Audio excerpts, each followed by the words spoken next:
Hey everybody, Todd Vandermeid back for another edition of Freedom Steel, and here we are. Edition of Freedom Steel, and here we are. Has the Supreme Court has Smith and Wesson come out with their opinion in Smith and Wesson, the firearms industry, lawsuit against the firearms industry. When we come back from the intro, let's talk about it. When we come back from the intro.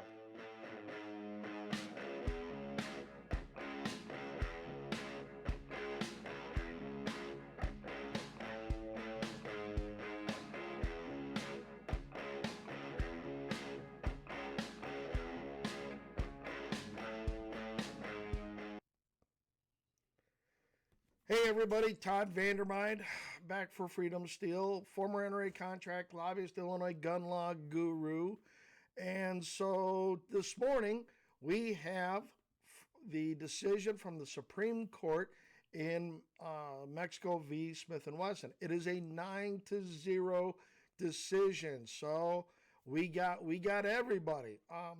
What they talked about in this decision is, the Mexico basically didn't plead a case. Mexico just argued a bunch of stuff, thought a bunch of stuff was true, but they had no facts to back up any of their assertions. However, that is not the big thing about this case for me.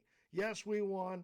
Yes, this is setting a higher bar on the Protection of Lawful Commerce Act and other suits going forward, but there's a bigger component. So yesterday when I did my video about Snope and all that, I had this part in there. I have one small glimmer of hope. Now that we are in the last 30 days of the Supreme Court term, we are waiting on the Smith & Wesson case where Mexico sued Smith & Wesson.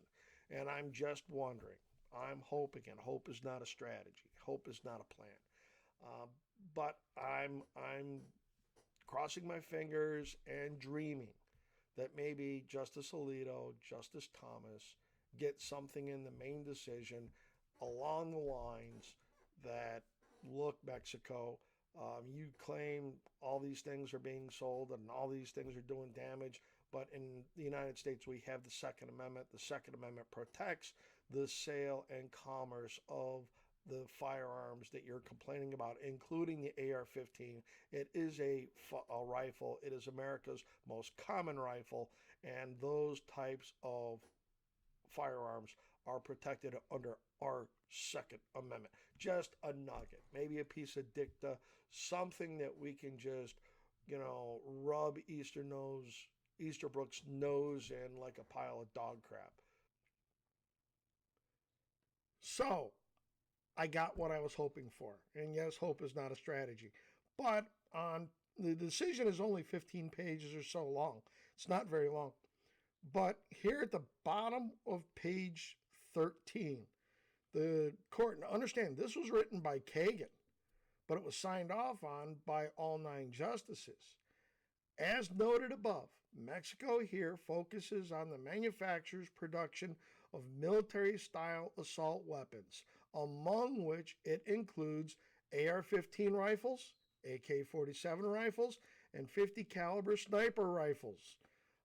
But those products are both widely legal and bought by many ordinary consumers. The AR-15 is the most popular rifle in the country. See Tigros, how the AR-15 became the best-selling rifle in the U.S., and parentheses. They go on. The manufacturers cannot be charged with assisting in criminal acts just because Mexican cartel members like those guns too. The same is true of firearms with Spanish language names or graphics alluding to Mexican history. Those guns may be converted by the cartels, as Mexico alleges, but they also may appeal, as the manufacturers rejoin, to, quote, millions of law-abiding Hispanic Americans. There you have it. You have 9 justices on the Supreme Court saying this is the most popular rifle in the country. It is widely sought after. It is legal and bought by ordinary consumers. It's not everything I would have hoped for, but it is a bunch. It is a very big help, in my mind, to the Barnett case and other semi-auto cases going forward. So if we add this in with what Sotomayor had previously stated about AR-15s being in common use, I think this just kind of is going to rub Easterbrook's nose in a pile of dog crap. How else is he going to? The Supreme Court has said these are legal and they are widely available to ordinary citizens for lawful purposes. How are you going to get around that? I mean, I'm sure he will find some legal jujitsu to try to do something. But I think the Supreme Court has just handed another problem to the other side. Now, look, I'm not completely happy with Kavanaugh's apology letter for not moving forward on cert. I don't know what deal making is going on there. I'm certainly not happy that ACB hasn't stuck up more for things. I thought that when there was one of the cases, maybe Cargill, where she spoke up about range and was hoping that they get a chance to see that, or maybe that might have been the Rahimi arguments. I was hoping we would get more out of her, but she has been tepid and she's been a disappointment to this point on the 2A issue, on her time on the bench and all that. So here, it's a small thing. We won, Smith & Wesson won today. This is going to put a thumb down on a lot of these PLACA, Protection of Lawful Commerce Act challenges. But we'll take every inch of ground we can grab, we'll take and use it to our benefit. That's the plan here, to make it go better. So I was real happy to see this come out this morning. It's been a small ray of sunshine in front of what's been kind of a dismal week, and this language in there about ARs. And let's note, it wasn't just ARs. It was ARs, AKs, and 50 cals. They're saying that 50 cals are legally sold throughout the country, and as they put it, are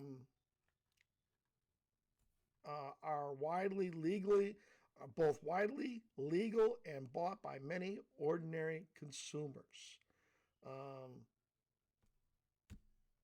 That's important. I think that's significant. They are hinting that way. I think even Kagan, who's the smart one of the three Democrats, and Sotomayor both see the writing on the wall. I think that to whatever degree they're just delaying. It's kind of funny that the chief judge would assign a gun case like this to Smith and Wesson to Kagan, but obviously it was 9 judges, and maybe this was a bone, or I don't know. Was there some backroom dealing about a bunch of stuff? I don't know. I would like to see a little more forceful language, but I'll take this as a win. So as always, guys, hey, like, subscribe, copy, paste the link, share it around to your social media pages and the like. Forgot yesterday, I've got the Washington gun law hat on. Several of you have put comments down in the last video about this. Yeah, I've been talking to Bill Kirk on and off here about some theories and some cases and some other stuff. It's always great to pick his brain on stuff. If you don't follow Washington gun law, go over there, give him a look. We are setting up a time when Bill will be back out here in the state of Illinois to do some promotional material. Looking forward to having a couple of evenings with him. May even drag him back out to Aurora Sportsman's Club and let him see all the improvements since he was there last. Also, quick shout out to Ben over at Vanilla Gorilla. Yeah, this is his shirt. I don't get any freebies or anything, but if you are looking for some other training about home defense that you won't get as a former SEAL, VGS is really good. Done a lot of training with those guys. Need to get back out with them. They're good guys. So as always, guys, we really like and appreciate your support for all that, getting our subscriber numbers up there. And as always, frag out.